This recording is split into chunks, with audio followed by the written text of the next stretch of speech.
Hello everyone, and thank you for watching the teaser trailer for Wrath of the Empire. In this video we're just basically going to be talking to you guys about the film itself, how we're planning on making it, what's going to be going into the film, and also a little bit on where the budget's going to be going. So first let's talk a little bit about the film. So Wrath of the Empire is set 2 years before A New Hope, episode 4 in Star Wars, and the film takes place kind of at the Empire's peak. The Jedi Order has basically been completely eliminated in Order 66, and in their wake rebel cells have started rising in the Outer Rim, and Vader's been placed in charge of dealing with those cells. And on the shipbuilding world of Raxus Prime, Vader has dealt and destroyed with a rebel cell on the planet. However, he was unable to locate the Jedi leadership. Kind of our backstory for the film, kind of what's going on in the current timeline. And our main kind of thing with this film is literally Wrath of the Empire. We're trying to show the menace of the Empire. When I first wrote the script, it was about showing why the Empire was feared as much as it was. Why did this rebel alliance rise up to basically overthrow this tyrannical government that was governing the whole galaxy, and what gave that reason, what gave that purpose? We never properly see that in the original trilogy because the Rebel Alliance is already there. We don't see that that tyranny take place, and so this film is really about the Wrath of the Empire. It's about how the Empire was feared because if they wanted to do something, they did it.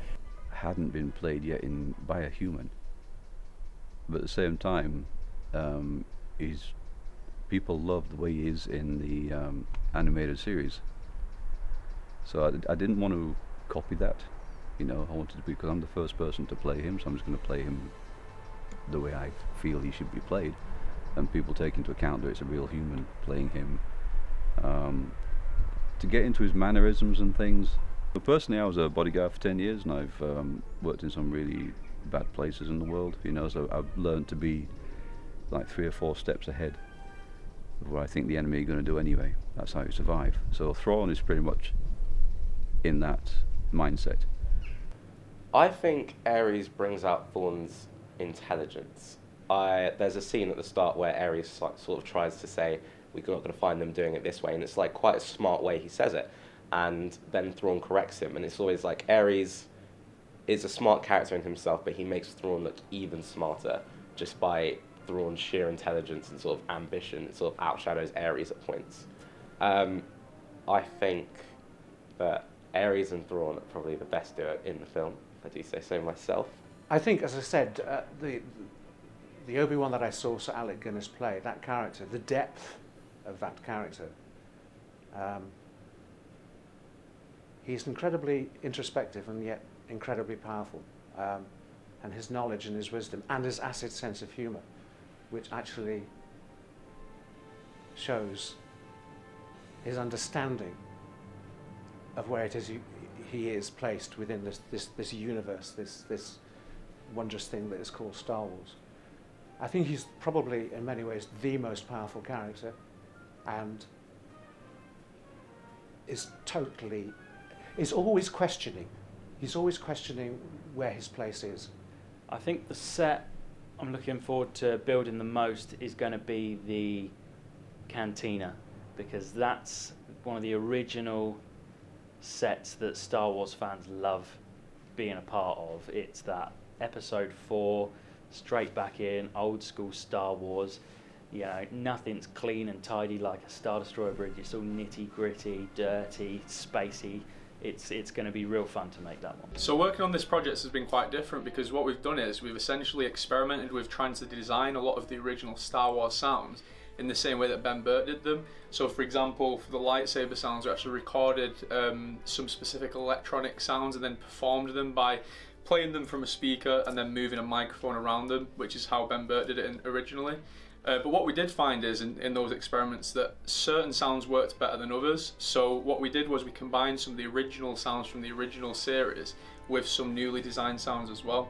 So for example, the Star Destroyer sounds were created completely from scratch, but some other sounds such as the TIE Fighters, we used a combination of the real genuine Star Wars TIE Fighter sound effects combined with our own sound effects too. Through to conceptual art, to prop design, costume design, location scouting and set design, all of these combined are going to come together to bring a beautiful vision to this film and really immerse the fans back into the Star Wars world that they love.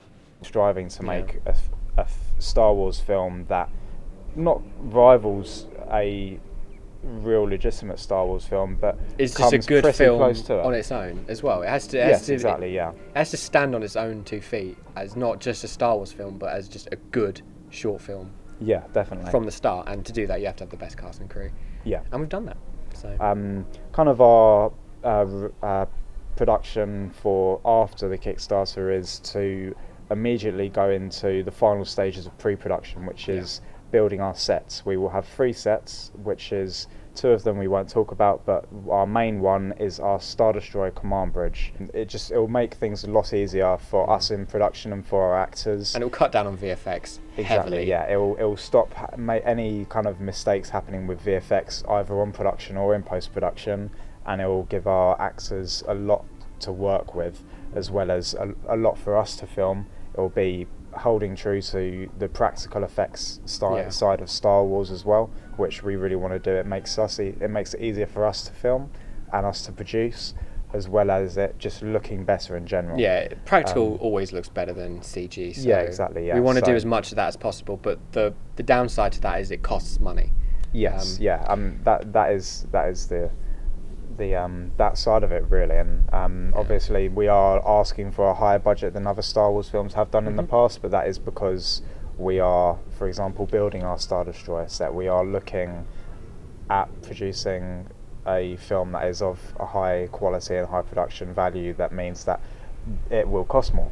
From a production design standpoint, I think it's my duty to bring as much old school Star Wars back to the screen. Everything from designing our sets, as close as we can to the worlds that or designing the costumes, brand new costumes even, but making it fit within the world that you already know, so that nothing is going to be odd, nothing's going to be misplaced, it's all going to work, and only with the fans' help can we achieve this. But we're just hoping that we can bring something a little bit unique to the fans of Star Wars, and something that that respects the original but also gives you a taste of something new. And as well as all of that, we are also filming a feature-length behind-the-scenes documentary, which will basically just capture the entire process. So it will literally start the day we're funded, and then end the day that the film is completed. Yeah. I think it'd be really interesting to see how difficult the film was to make, as well as also how rewarding and all the work and effort that actually goes into making something that is this big. Yeah, definitely. And behind the scenes is always such a big part of Star Wars as well. So it's important for us to have that element as well. Yeah, exactly. Yeah, and that will also be a Kickstarter award as well. Not to predict the future, but I'm really looking forward to the fans' reactions. And I know there's been a lot of crowdfunding and support, especially from really big YouTube channels. And I just really like to see how they all sort of take each character and how they sort of see them. Are they honest to the real thing? Are they true? Hoping John Boyega might see it, because apparently we look quite similar. Hopes are up there. You've got Obi-Wan, you've got Thrawn, you've got Vader, you've got this alliance between Vader and Thrawn. You've got all these things. And then you're going to have a thing between Vader and Obi-Wan that's not been seen before, So it goes into our relationship, me and Thrawn, but also covers it goes into Vader's vulnerability as well, and that's something that you've not really seen in the Star Wars films either. I think if you're a Star Wars fan, you have to get this thing made, because it's not going to be done by anybody else, not this story. So thank you for watching. That's kind of it really from our side. We hope you enjoyed the trailer. Please share it around. It's just as crucial that we get as many people to see this Kickstarter as possible. like a year of people's time and effort has gone into the making of it, Mhm. and it's just, you know, we've put so much into it that we just really hope that we can make the film itself, and would mean so much to us to be able to make the film. Yeah. Really. We'll keep you posted on the Kickstarter page and on our Facebook and stuff, so follow our socials and the Kickstarter to see any updates we're releasing, and production vlogs. We'll be releasing quite a lot of stuff during the Kickstarter timeline. We'll have Exclusive stuff. exclusive stuff, yeah, stuff that we haven't released yet. So yeah, thank you for watching, and if you do decide to pledge the film, thank you so much, and please share as well. Yeah, thank you.